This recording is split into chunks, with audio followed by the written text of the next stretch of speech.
მოგესალმებით, მედია კავშირი ობიექტივი განაგრძობს პირდაპირ ეთერში ტელე და რადიო მოუწყებლობას. თქვენ უსმენთ და უყურებთ სამედიცინო ინტერაქტივს. მე ჟურნალისტი ნათია მაზანაშვილი ვარ და მომდევნო 50 წუთის განმავლობაში ვიმუშავებ თქვენთან ერთად.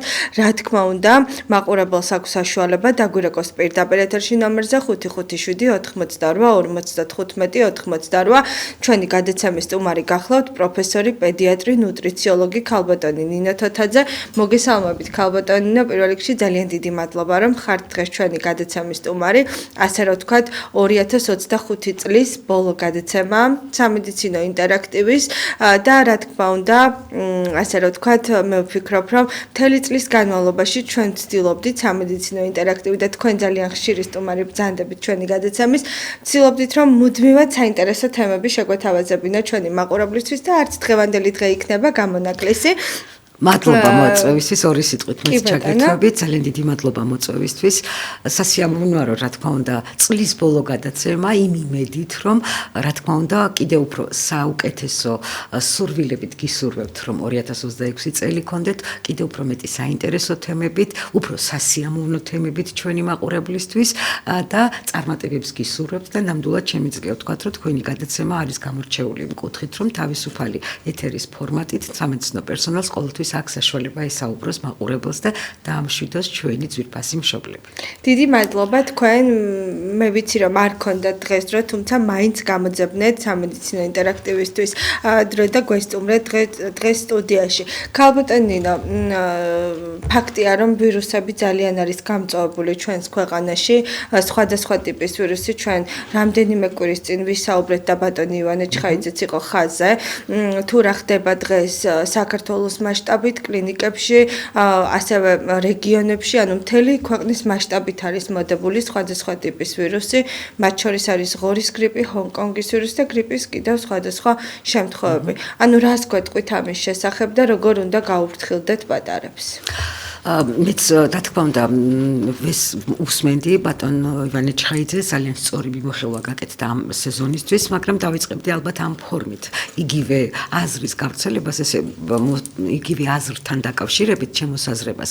ანუ პრაქტიკულად ზამთრის პერიოდი საერთოდ ითვლება, რომ ეს არის სამედიცინო კუთხით, ზამთრის მედიცინა ბავშვებისთვის.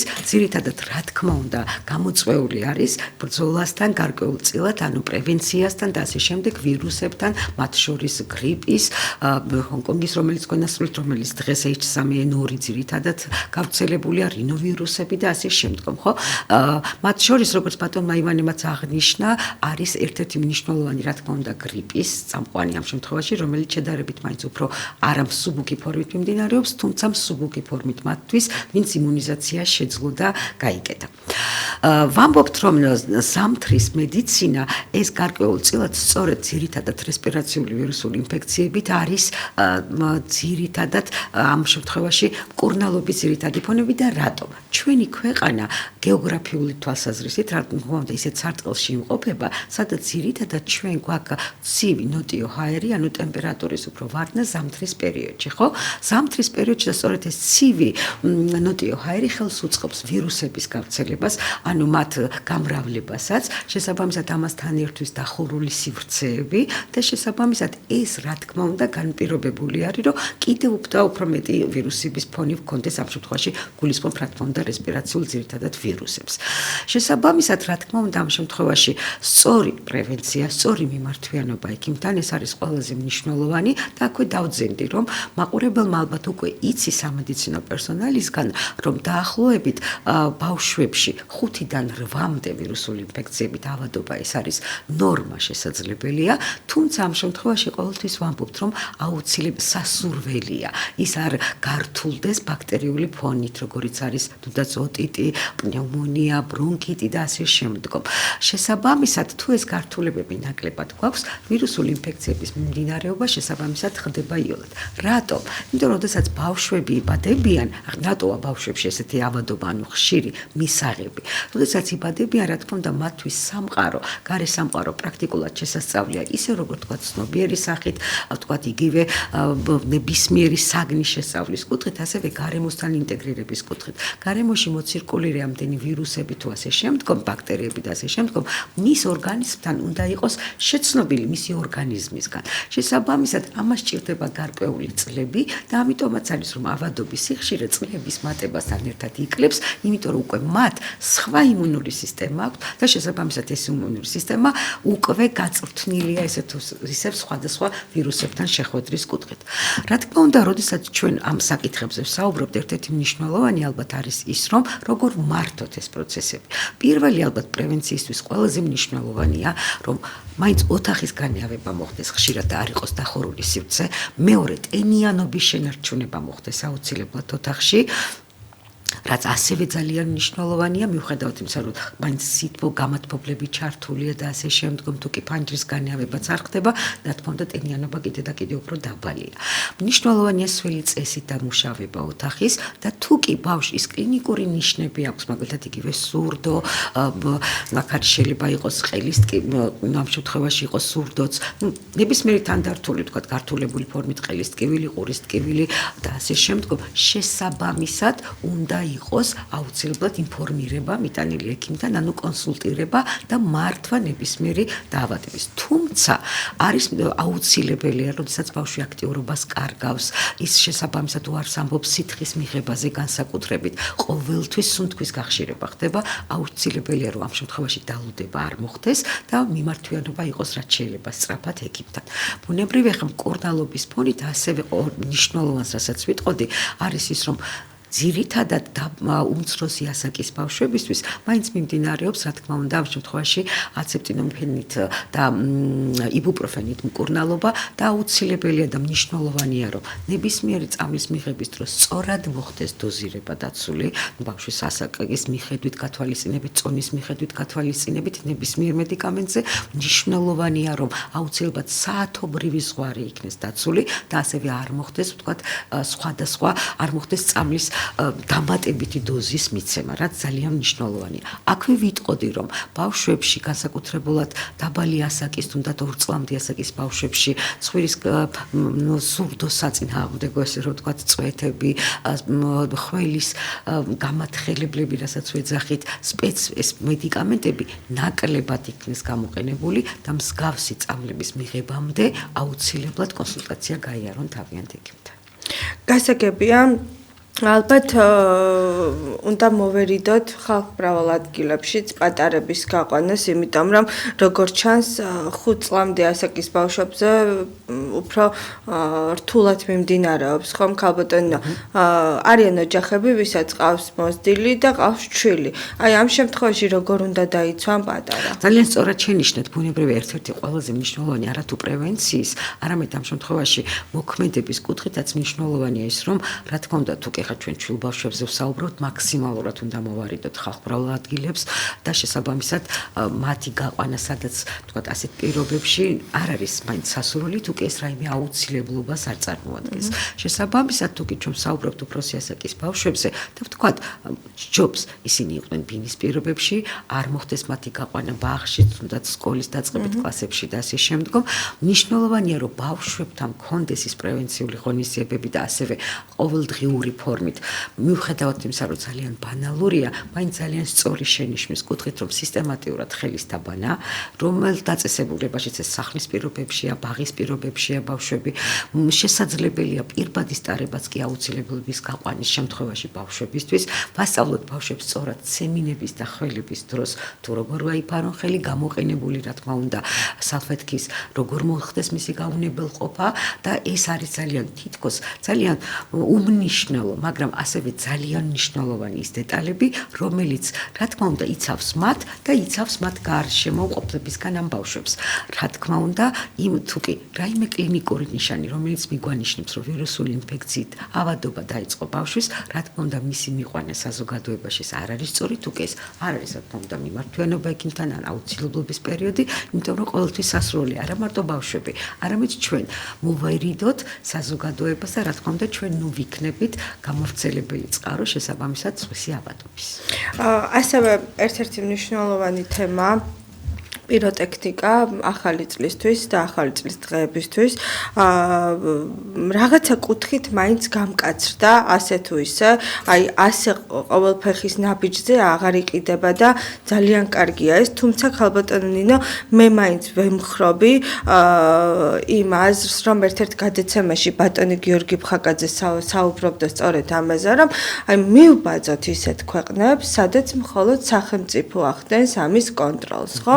ხდება ერთი ადგილიდან, ისეთი ადგილია შერჩეული, რომელიც არაფერს არ აზიანებს, მას ხომ თავისი გამონაბოლქვიც აქვს, რომელიც მომწამლავია ფაქტიურად, ხო? არსებობს ერთი ადგილი, სადაც სახელმწიფო კურირებს ამას და იქედან ხდება, ასე რომ ვთქვათ, ამის გამოყენება და მთელი ქალაქი უყურებს ამ სილამაზეს, ხო? არ არის აუცილებელი, რომ ყველა ფანჯრიდან, ყველა სახლიდან გაისროლონ პიროტექნიკა, თან როდესაც ვიცით, რომ ძალიან მძიმე შედეგებით სრულდება, როდესაც ადამიანი იყენებს არასწორად. თუმცა არის ასეთი შემთხვევები, მოდით ჩამოვყვეთ თანმიმდევრულად. ერთი ის, რომ არასწორად ხდება გამოყენება, მას თავისი გარკვეული ინსტრუქცია აქვს, ძალიან რთული ინსტრუქცია, რომელიც მოშორებით, ყველანაირი კუთხით უნდა იყოს დაცული. ეს ერთი. შემდეგ მეორე, ადამიანებმა არ იციან ამის სწორად გამოყენება. შემდეგ მესამე, რომ ბავშვებს არ უნდა მივცეთ იმის საშუალება, რომ ეს დაიჭირონ ხელში. და შემდეგ მეოთხე, რომ აი მაგალითად ყოფილა ასეთი შემთხვევები, რომ გონიათ, რომ ის დამთავრდა, გაისროლა და სახში შემოუტანიათ, მაგრამ ყოფილა დაზიანებული და აფეთქებულა და ძალიან ცუდი შედეგებით დასრულებულა, ხო? მე ამ დეტალებზე იმიტომ გავამახვილა ყურადღება, რომ მაყურებელმა კარგად გაიგოს და კარგად მოისმინოს, რომ არის ძალიან საშიში და განსაკუთრებით არ უნდა ეხებოდნენ ამას ბავშვები.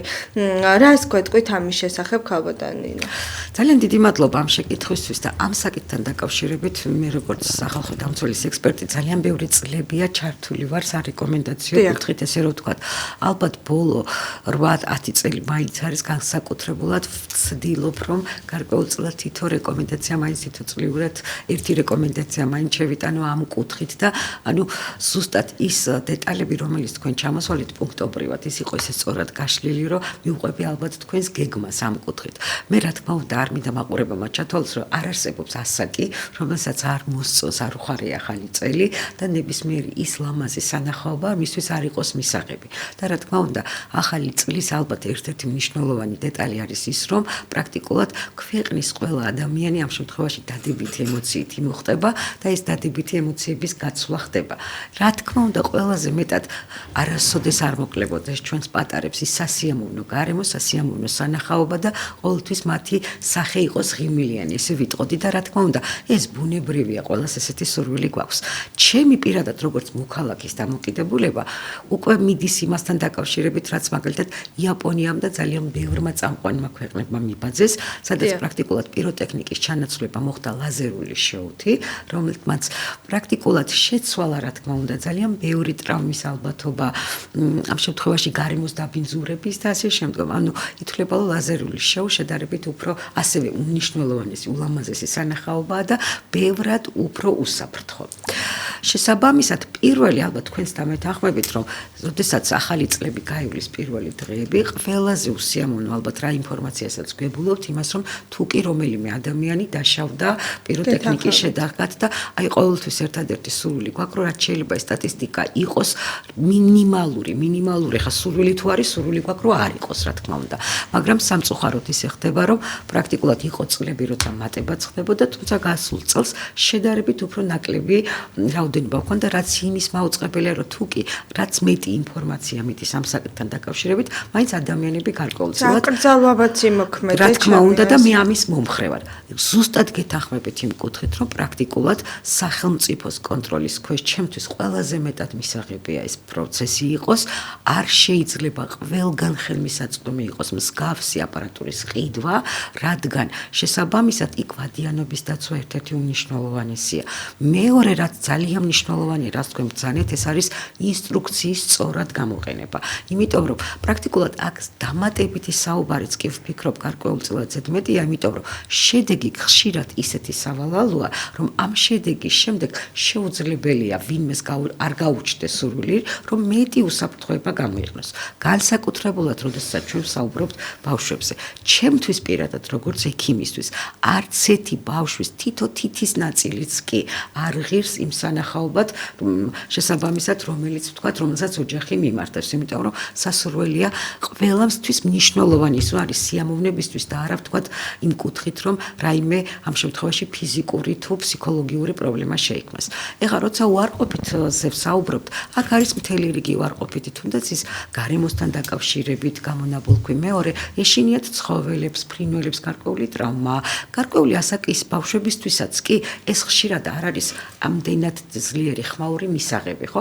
ეხლა ჩვენ კი თუ კი ვსაუბრობთ დაბალი ასაკის ბავშვებზე, მათთვის საერთოდ არ არის ასეთი მაღალი ხმა სასურველი და პირიქით, ისეთ ადგილებში, სადაც ესეთი ხმაურიანი ადგილებია, სასურველია, რომ ამ შემთხვევაში დაცული იქნეს მათი ყურები. ჩვენი ცხოველებიც ხო უნდა გავითვალისწინოთ. ზუსტად ამას ვამბობ შესაბამისად, ამიტომ რაც უფრო ეს შემცირდება სახლის პირობებში, მისი გამოყენება, მე ვფიქრობ, რომ ეს ბევრად სასურველია, იმიტომ რომ ამ კუთხით, რა თქმა უნდა, სახელმწიფო ზრუნავს და ჩვენ გვაქვს ის ლამაზი სანახაობა, რომელთაც შეიძლება სრულფასოვნად მივიღოთ და ეს იყოს საკმარისი, იმიტომ რომ ახალი წელი იმდენად დატვირთულია სანახაობით, სიყვარულით, სითბოთი, უამრავი სხვა ემოციის გაცვლით, რომ მე მგონი ამ შემთხვევაში პიროტექნიკასთან აუცილებლობა ესეთი ფართო გამოყენებით საჭიროებს კი.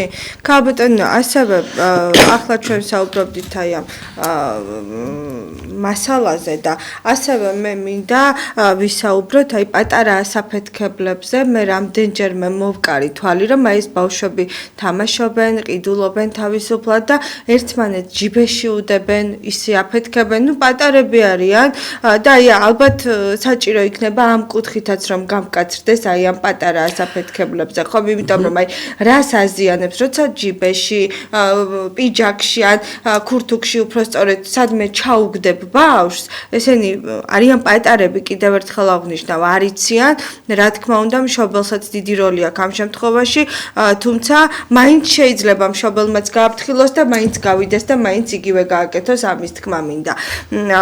ამ კუთხით რა ღონისძიებები უნდა ყველაზე მნიშვნელოვანი არის, ძალიან სწორად შენიშნეთ, ყველაზე მნიშვნელოვანი ალბათ ამოსავალი ამ შემთხვევაში არის, რომ არ იყოს ხელმისაწვდომობა. კი.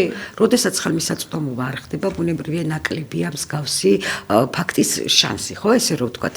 რა თქმა უნდა, პირველი ალბათ მე თქვენ ძალიან სწორად შენიშნეთ განსაკუთრებულად ერთ-ერთ კვლევაზე, რომელიც მე თქვენს გადაცემაშიც ვისაუბრე, ძალიან მნიშვნელოვანი კვლევები წამოვიდა და რეკომენდაციები ამერიკის პედიატრიის აკადემიის მიერ. განსაკუთრებით ის, რა თქმა უნდა, მსგავს პიროტექნიკასთან არ იყო კავშირში, იყო ძალიან ხმაურიან ადგილებთან ბავშვების ხშირ ინტეგრაციას და ყოფნას პერიოდში. ანუ სპეციალური დასაშვები, აპარატურული ხმებიც კი დადგა ამ შემთხვევაში რეკომენდებული, რომ არ დავაზიანოთ ბავშვების სასმენი აპარატი. რა თქმა უნდა, ეს პირველ რიგში გარდა იმისა, რომ ან თქვათ შეიძლება ფიზიკური ტრავმაც გამოიწვიოს ბავშვებში, ასევე უნიშნულოვანესია, რომ ის მაღალი ხმიანობა ერთ-ერთი პრობლემის შემქმნელია სასმენ აპარატთან დაკავშირებით, ამ შემთხვევაში შეიძლება სმენისთან დაკავშირებით სერიოზული პრობლემაც კი ჰქონდეს. ბუნებრივია, როდესაც ეს ხელმისაწვდომობა შედარებით უფრო ნაკლები იქნება, რა თქმა უნდა, ამ შემთხვევაში დაცულობა ბავშვების იქნება. მე სწორად ვამბობ, სწორედ ამიტომ წამოვიდა რეკომენდაციები, რომ ჩვილი ასაკის ბავშვები განსაკუთრებულად იყოს ყურის დამცავებით, ხმაურიან ადგილებში, შესაბამისად გაკონტროლებული იყოს ძალიან მაღალი ხმები. ეს გარკვეულ დიდ პრობლემას ქმნის ბავშვების სმენასთან. ბუნებრივია, მსგავსი რეკომენდაციების გათვალისწინების დროს შესაბამისი რთული პროცესები, ასე რომ ვთქვათ, რა თქმა უნდა, უარყოფითად მოქმედებს ბავშვებს. თქვენ როდესაც საუბრობდით ვირუსებზე, ქალბატონინო, ახსენეთ იმუნიტეტი. და მე მინდა გკითხოთ, როგორ უნდა მოვემზადოთ ხოლმე ზამთრისთვის, ან საერთოდ როგორ უნდა გავაკონტროლოთ ჩვენი შვილების იმუნიტეტი, აქვს თუ არა მნიშვნელობა ჰაერის გამოცვლა ზამთარ-ზაფხულ და უნდა მიიღოს თუ არა ბავშვმა თუნდაც ექიმის დანიშნულების გარეშე, რასაც მე არ ვემხრობი, იმუნიტეტის წამლები ან ვიტამინები. მე მაინც ვფიქრობ, რომ თუ საჭირო ალბათ ექიმი ჩართავს ამას, მაინც რას უკავშირებთ კვებასთან, მაინც მივდივართ თავისთავად. რა თქმა უნდა, როდესაც კარგი იმუნიტეტი გინდა, კარგად უნდა იკვებოს ბავშვმა, თუმცა აი კიდევ რას გვირჩევთ? ძალიან კარგი შეკითხვაა და გავშლი ესეთი ფორმით. ბუნებრივია, როდესაც ჩვენ საუბრობთ იმუნიტეტზე, არაერთი თქვა ჩემი კოლეგისგან ძალიან ხშირად მოდის შემდეგი რეკომენდაციები, რომ იმუნიტეტის სწორად ჩამოყალიბება, იმუნიტეტის გაძლიერება, იმუნიტეტის სწორად განვითარება, რა თქმა უნდა, მისი შენარჩუნება ცხოვრების გზაზე, ეგ არის ერთ-ერთი მნიშვნელოვანი სხვადასხვა კომპონენტისგან შემდგარი აუცილებელი პირობა. ბუნებრივია, პირველი, ალბათ მეც დაგეთანხმებოდით და ჩანსახი კვება და ძალიან სასიამოვნო, რომ ამ დეტალებს ხშირად ვიმეორებთ და მას უსვამთ ხაზს. კვება ერთ-ერთი უმნიშვნელოვანესია ბუნებრივი იმუნური სისტემის განვითარებისთვის და მეტიც ვიტყოდი. თუ ჩვენ საუბრობთ ჯანსაღ დაბალანსებულ კვებაზე, ეს არის ის უმნიშვნელოვანესი ინსტრუმენტი, რომელსაც მშობელი აძლევს რა შვილს, რათა მან შეძლოს გამოიყენოს მთელი ცხოვრების მანძილზე ჯანმრთელობისთვის და განსაკუთრებულად არაგადამდები დაავადებების სიხშირის შესამცირებლად, ანუ პრევენციისთვის. თუმცა ერთ-ერთი მნიშვნელოვანი, როცა ჩვენ ჯანსაღ კვებაზე ვსაუბრობთ, არის ასევე ჯანსაღი კვების პროდუქტების მიღების სწორი წესი. შესაძლებელია გარკვეული პროდუქტები ითვლებოდეს ჯანსაღად, მაგრამ განსაკუთრებულად თუნდაც ის შაქრის, გლუკოზის შემცველი პროდუქტების სწორად ათვისება უნდა მოხდეს ორგანიზმისთვის და ამას შემდგომ ჩავშლი ამ დეტალებს. მნიშვნელოვანია მეორე საკითხი, მოწესრიგებული ძილი, რომელსაც ჩვენ წინასავალ გადაცემაშიც ვისაუბრებთ, ძალიან ბევრი ფაქტორები შეიძლება იყოს ხელშემწყობი, ეგრეთ წოდებული ვთქვათ, smartphone-ები, რომელზეც უკვე ვისაუბრებთ და განხანგრძლივებული სიფხიზლის პერიოდი, რა თქმა უნდა, მოწესრიგებული ძილი სწორად უნდა იყოს სწორად ასაკობრივი ჭრილის მიხედვით, ხო? მესამე, ეს არის უმნიშვნელოვანესი ფიზიკური აქტივობა და გარე სამყაროსთან ურთიერთობა, რაც ასევე მნიშვნელოვანია ძალიან.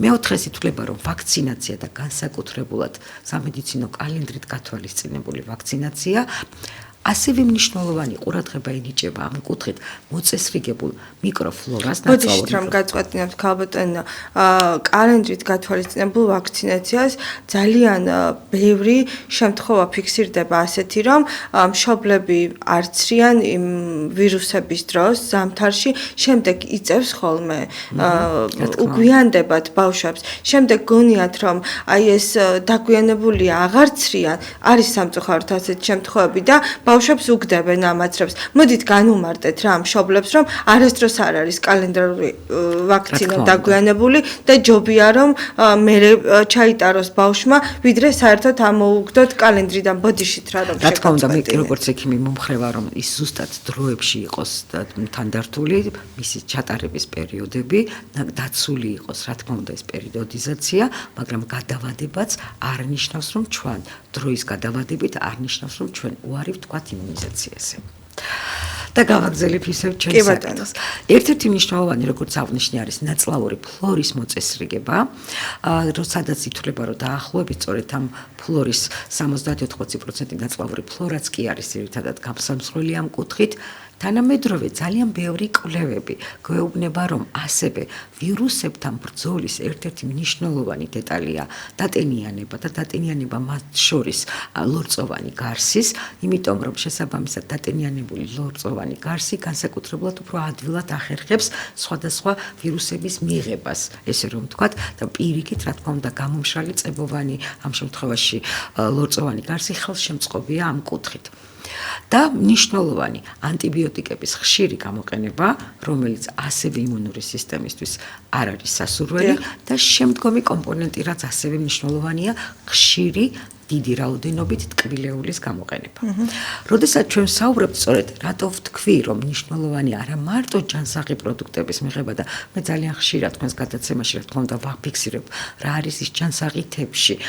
როგორ უნდა იქნეს მიღებული, რა თქმა უნდა, დოზირებულად კვებების, მაგრამ აი ვთქვათ, იგივე ხილი, რომელიც ამ შემთხვევაში არის უმნიშვნელოვანესი პროდუქტი, ვთქვათ, ყოველდღიურ ჩვენს მენიუში და განსაკუთრებულად ბავშვებში და მისი დოზირება, ვთქვათ, რეალურად ასაკობრივი ჭრილის მიხედვით დაახლოებით მიდის რა მცირედი დოზებით ჩვილი ასაკის დამატებითი კვების დროს და ვზრდით რაოდენობას და შეიძლება უკვე პუპერტატულ პერიოდში ჭიკა ნახავარიც კი მიიღოს გოგოებმა და ბიჭებმა. სასურველია რომ არ მოხდეს, ვთქვათ, მისი ერთდროულად მიღება, ანუ ერთულუფად მიღება, იმიტომ რომ ამ შემთხვევაში პირის ღრუშიც ტკბილი გარემო ძალიან მნიშვნელოვანია, რომ იღებს თავს და მნიშვნელოვანია ასევე რომ ბევრად მოხდეს, ვთქვათ, სხვადასხვა პროდუქტების განეიტრალება.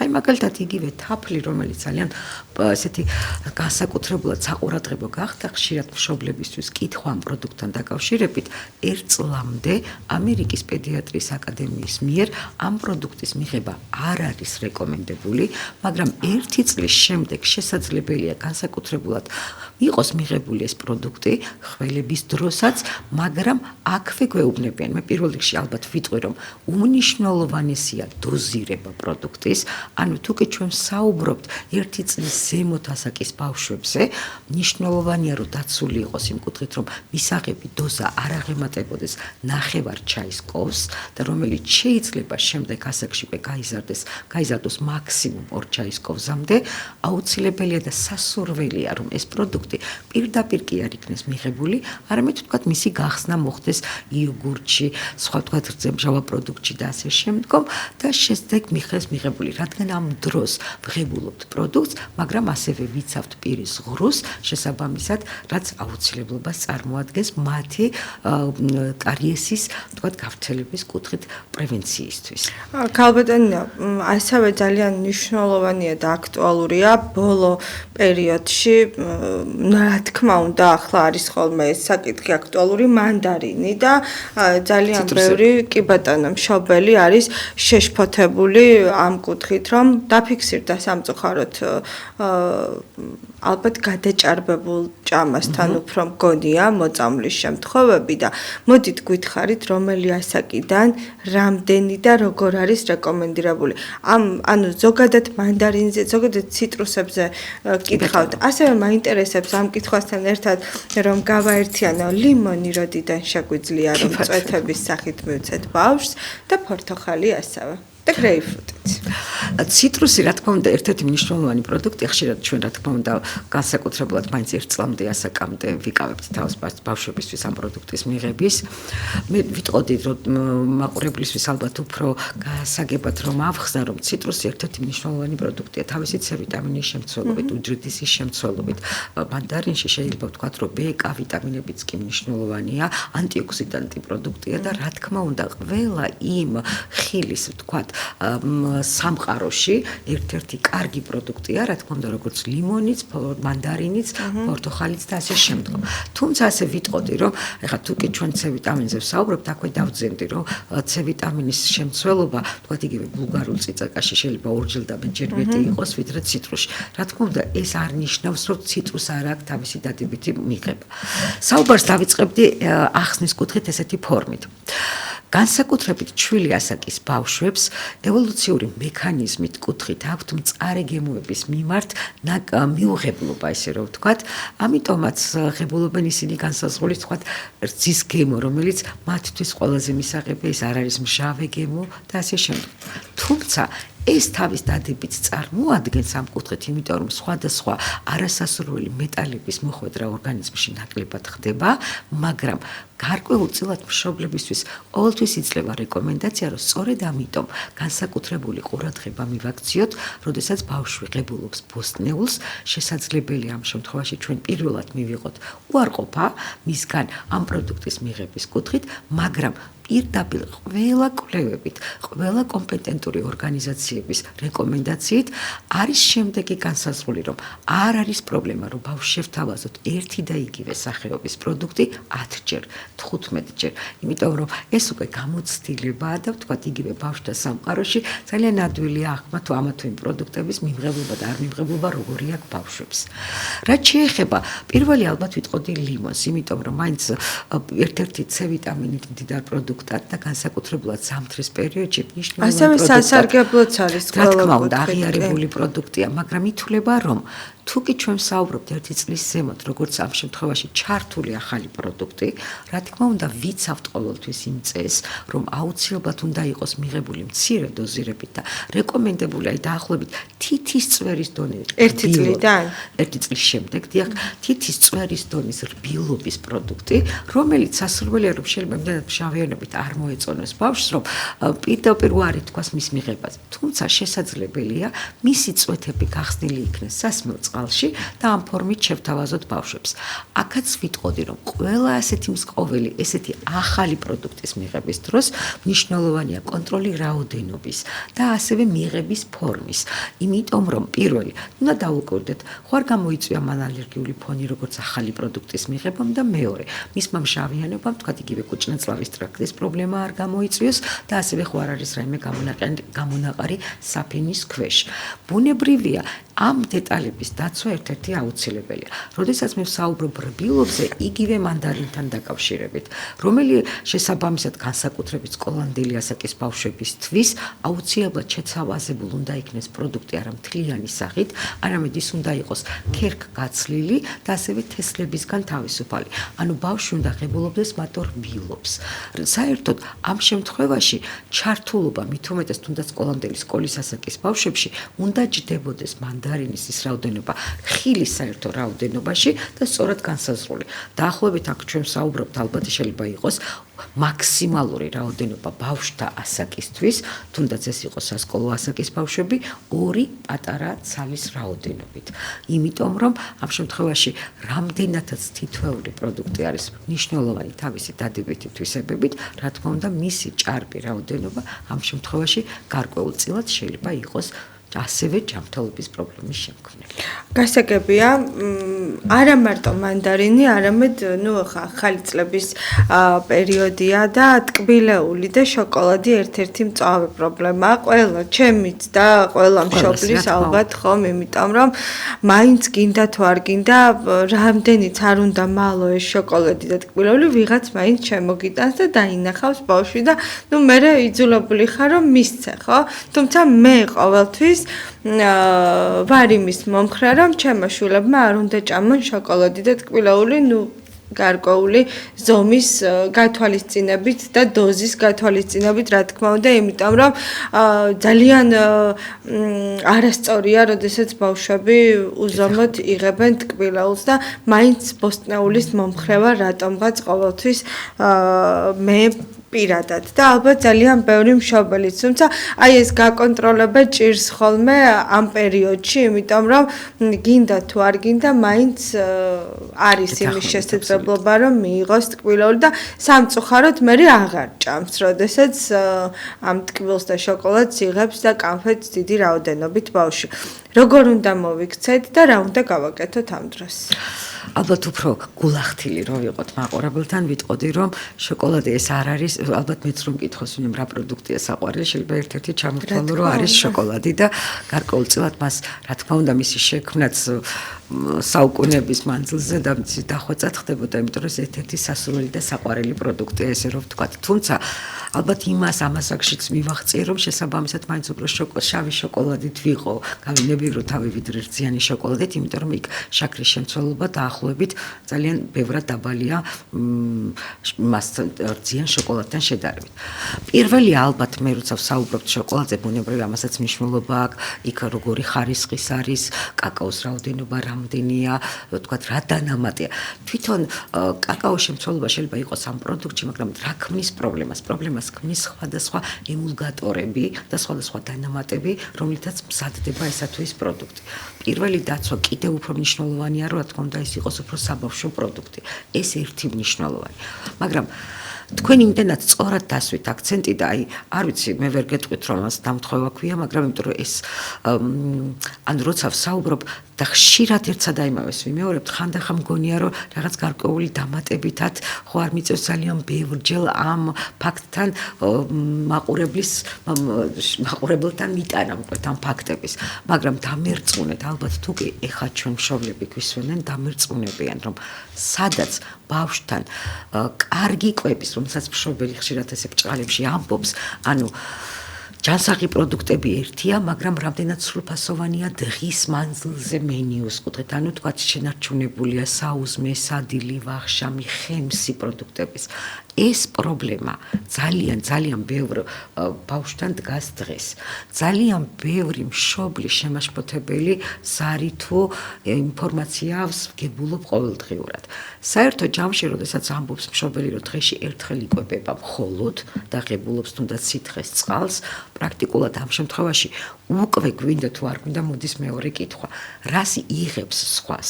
პრაქტიკულად ძირითადად ბავშვებს უკვე ჩანაცვლებული აქვთ ამ შემთხვევაში სწორედ ის ნახშირწყლოვანი პროდუქტები, როგორიც არის ვთქვათ, ტკბილი გემოვნების მქონე სხვადასხვა ვთქვათ, იგივე ქუქები თუ ასე შემდეგ ორცხობილები და შეიძლება იყოს შოკოლადი.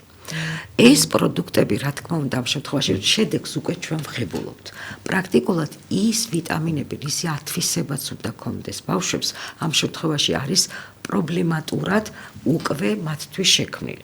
ერთჯერადი თუნდაც სრულფასოვანი კვება ბავშვის ორგანიზმისთვის ვერ შექმნის იმ რესურსს, რომელსაც მას სჭირდება სწორი ნორმალურის და განვითარებისთვის. ალბათ ამიტომაც იცით რა არის, ეს იმდენი კვლევებით, იმდენი რეკომენდაციების ნაკრებია ხშირად, როცა ჩვენამდე რაიმე ინფორმაცია მოდის, რომელიც უნდა დავიცვათ ექიმებმა მშობლებთან ურთიერთობის დროს და მივანიჭოთ, მივცეთ მათ სწორი რეკომენდაციები, რომ პრაქტიკულად ალბათ გადახედვას ნამდვილად აღარ წარმოადგენს, ხო? ანუ თუნდაც ეჭვის შეტანის ფორმით მშობლის კუთხით ვამბობ ამას.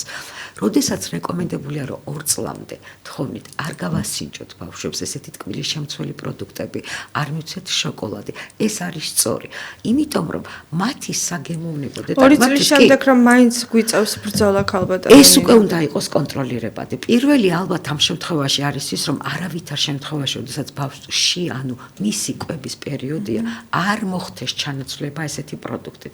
არ მოხდეს მიჩვევა, თორე ბავშვისთვის ბუნებრივია ის სასიამოვნო გემოა. 1 და 2 კვირა და 1 დღე და 2 დღე, რა თქმა უნდა, არ წყვეტს, მაგრამ გრძელვადიან პერსპექტივაში ამის მიწოდება პრაქტიკულად გვაძლევს ამ შედეგს. და აქ ნუგებულობთ ერთი, რომ ბავშვი არ ღებულობს ნორმალურად, რა თქმა უნდა, მიკროელემენტებს და ნუტრიენტებს.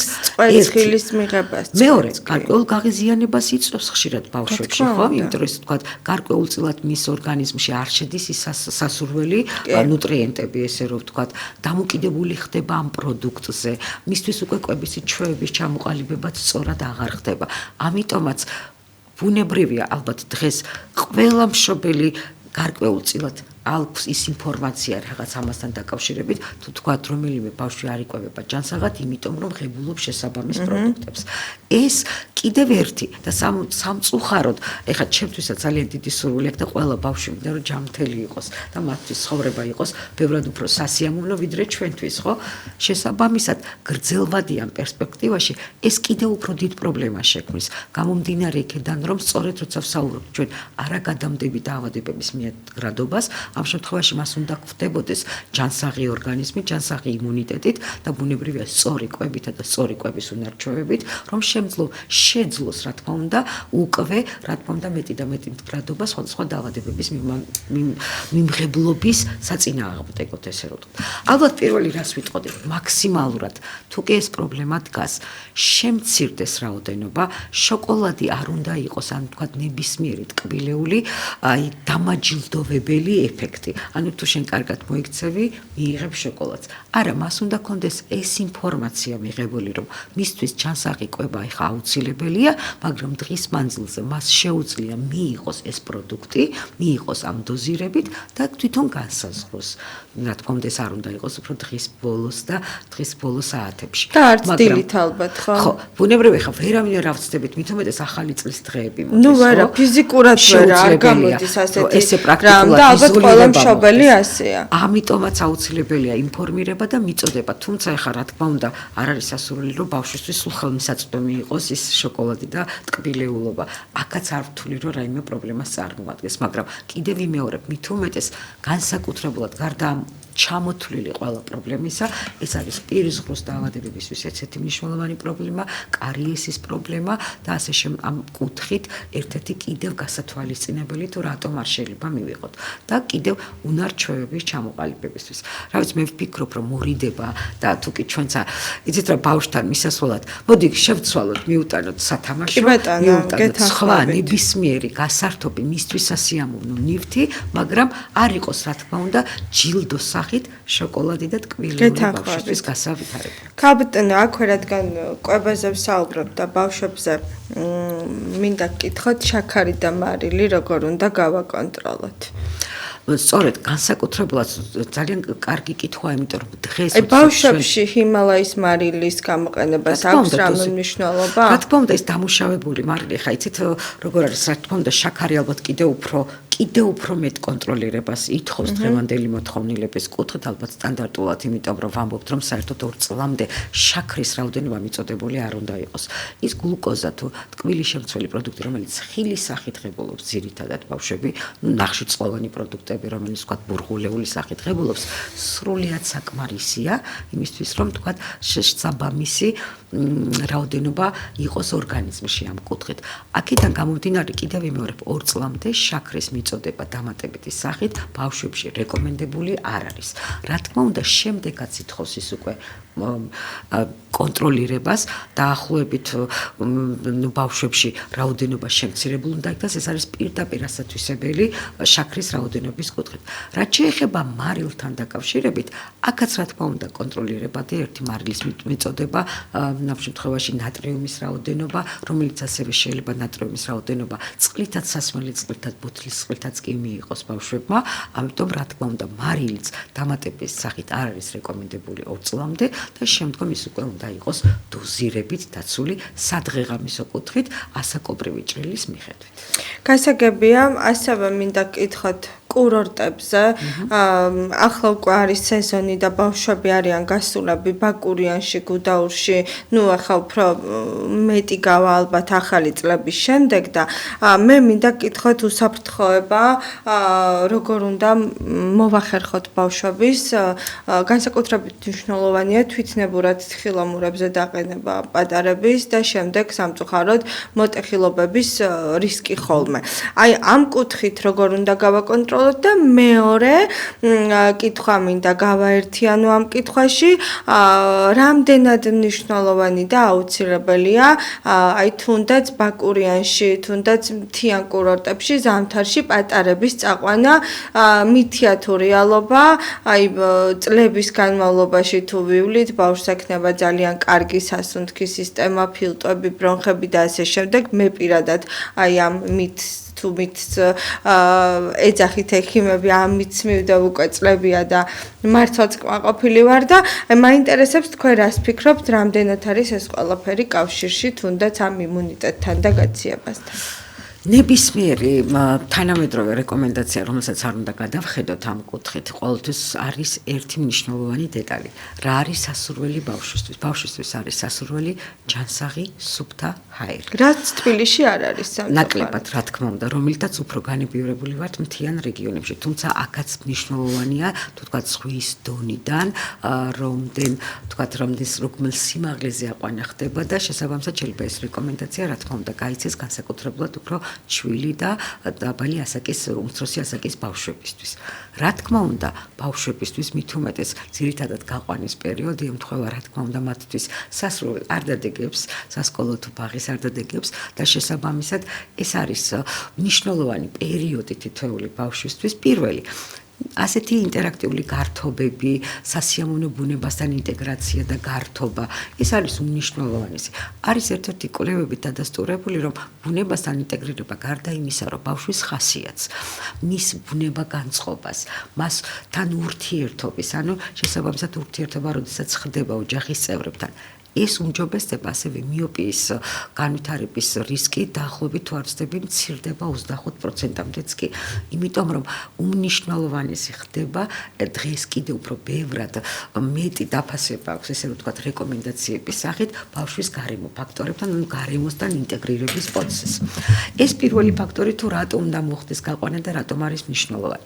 მეორე ის რომ რა თქმა უნდა ბავშვები უკვე არიან გარემოში თამაშობენ მეტ დროს ატარებენ ერთმანეთთან ურთიერთობით არ არის დამოკიდებულება ამ შემთხვევაში ეკრანთან ეს მეორე ერთ-ერთი მნიშვნელოვანი და დადებითია. რა თქმა უნდა ბუნებრივია ყოველთვის სიფრთხილე გარკვეულწილად აუცილებლობას წარმოადგენს მით უმეტეს პირიქით მე ნამდვილად მომხრევალ რომ სპორტული აქტივობა თუ კი ვთქვათ მათი ეს ამ შემთხვევაში განსაკუთრებული დატვირთვაზე არ ვსაუბრობთ რომელსაც ვთქვათ შემთხვევაში შეიძლება დაჭერდეს კარდიოლოგების რეკომენდაციაც მაგრამ ეს აქტივობები ერთ-ერთი მნიშვნელოვანია მათი ფიზიკური აქტივობისთვის. ის უკვე აწესრიგებს უფრო კვებით პროცესსაც, ფიზიკურად აქტიურები არიან, ძილის რიტმსაც აწესრიგებს და რა თქმა უნდა მნიშვნელოვანი. რა თქმა უნდა, რასაც თქვენს დაამახვილეთ ყურადღება, უსაფრთხოება ერთ-ერთი მნიშვნელოვანია ნებისმიერ დროს. ბუნებრივია, იქ მოყინული ზედაპირი შესაბამისად ქმნის, დაცემის, ტრავმის მიღების ალბათობას, რომელიც პირველი რეკომენდაცია ჩვენ ალბათ ის უნდა გავცდეთ, რომ არ უნდა იყოს თვითნებურად დახმარების პროცესის აღმოჩენა, იმიტომ რომ შეიძლება იყოს ის, ვთქვათ, მოტეხილობა, ჩვენი ჩარევა არასწორი იყოს, ამიტომ ამ შემთხვევაში პირველი რეკომენდაცია ალბათ მშობლებისთვის უნდა იყოს ის, რომ არ მოხდეს თვითნებური თვითმკურნალობის ნებისმიერი, ვთქვათ, გადაადგილებაც კი და ვთქვათ, თუნდაც დაზიანებული ორგანოს ზედმეტად შეხება, თუ ვთქვათ, მასთან ფორმის შეცვლა, მდგომარეობის შეცვლა შეიძლება უარყოფითი იყოს. ერთადერთი ყველაზე მნიშვნელოვანი ალბათ არის აქ. დანარჩენი უკვე ჩაცმულობასთან დაკავშირებით ბუნებრივია ინტეგრირება ბუნებასთან გარემოში, ამას მხოლოდ შეიძლება მივესალმოთ და ვთქვათ, რომ ეს არის დადებით. მაგრამ რას გვემძალეთ, ნახეთ, იქ არის ბანკურიანი ერთია, რომ გავყავს სულთა ჰაერზე კარგია, თუმცა აქ მეორე რეკომენდაციაც მოდის, ხო, ხშირად ვთქვათ, სხვადასხვა ყვავილობის პერიოდში, თუ კი ვთქვათ, ალერგია აქ რომელიმე ბავშვს ინდივიდუალურად ამ შემთხვევაში არ იყოს სწორი მისი გადაყვანა.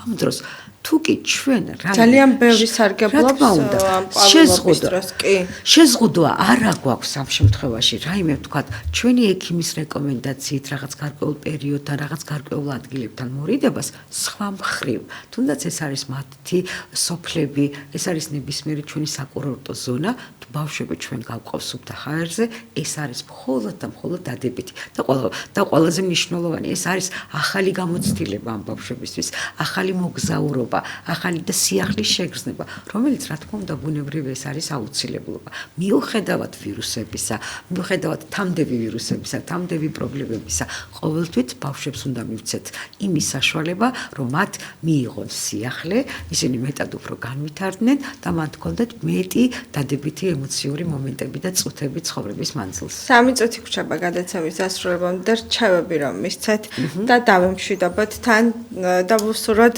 ბედნიერი შობა ახალი წელი ჩვენს მაყურებელს ძალიან დიდი მადლობა ქალტნათი ამ შესაძლებლობისთვის რა თქმა უნდა უკვე იწურება 2025 წელი დგება ახალი 2026 წელი მე მიხარია და მაქვს ეს შესაძლებლობა რომ მიმართო მშობლებს მიმართო ჩემს პატარებს მთელი გულით ვიტყოდი რომ გისურვებთ ჯანმრთელობას პირველ რიგში თქვენ გქონდეთ ძალიან დიდი შესაძლებლობა აღქმის და მიღების სიყვარულის და სითბოსი და არ მოკლებოდეთ საყვარელ ადამიანებთან ურთიერთობა გქონდეთ წარმატება თქვენი ასაკობრივი ჭრილის მიხედვით განვითარების კუთხით ყველას და თქვენი სიხარული იყოს იმ ღიმილიანი თვალების შედეგი რომელიც თქვენს გვერდით მდგომდა თქვენი ოჯახის წევრებს ეკნებათ თქვენი სიხარულის მიხედვით ასევე ვიტყოდი რომ ყველას ბედნიერი 7 ჯანმრთელი ხვავიანი ბარაქიანი ახალი წელი და შობა უსურვებთ დიდი მადლობა ქალბატონო ნინო რომ იყავით ჩვენი გადაცემის სტუმარი გმადლობთ მობრძანებისთვის როგორც ყოველთვის საინტერესო საუბრისთვის და აქვე თქვენც გილოცავთ დამდეგ შობა ახალ წელს და გისურვებთ არ გაკლიათ წარმატება, თუმცა კიდევ უოლავ წარმატებას გისურვებთ. პროფესორი, პედიატრი, ნუტრიციოლოგი ქალბატონი ნინო თოთაძე იყო ჩვენი გადაცემის სტუმარი და მე რა თქმა უნდა ჩვენს მაყურებელს ვემშვიდობები 2026 წლამდე და გისურვებთ რომ ბედნიერი შობა ახალი წელი გაგითენოთ უფალმა, ხვავი და ბარაქა იყოს თქვენს ოჯახებში. მე რა თქმა უნდა ვისურვებდი რომ ყველა ბავშვი იყოს ბედნიერი და ყველა ბავშვს ჰქონდეს ლაღი ბავშვობა. აქვე ვისურვებდი რომ არც ერთი სოციალურად დაუცველი ადამიანი არ არსებობდეს ჩვენს ქვეყანაში და ყველას მიეცეს ხვავი და ბარაქა ოჯახებში და ასევე გისურვებთ რომ ჩვენი ქვეყანა 2026 წელს გაერთიანებული იყოს და ბედნიერ საქართველოში გვეცხოვროს. ძალიან მიყვარხართ, გისურვებთ ბედნიერ შობა ახალ წელს. დიდი მადლობა ქალბატონო ნინო თქვენ რომ ვიყავით ჩვენი გადაცემის სტუმარი და გმადლობთ რომ მობრძანდით და აი ასე ერთად წავიყვანეთ 2025 წლის ბოლო გადაცემა და 2026 წელს რა თქმა უნდა თქვენ ისე ვიქნებით ჩვენი ხშირი სტუმარი სამედიცინო ინტერაქტივის და ვფიქრობ რომ ძალიან საინტერესო წელი გქონდა როგორც სოციალური კუთხით ასევე სამედიცინო კუთხით ბევრი სიახლე შევთავაზეთ ჩვენს მაყურებელს და 2026 წელს უფრო მეტი მონდომებით, უფრო მეტი შემართებით ვიმუშავებთ თქვენთვის ჩვენ ობიექტივის ჟურნალისტები გილოცავთ დამდეგ შობა ახალ წელს ნახვამდის. წარმატებით.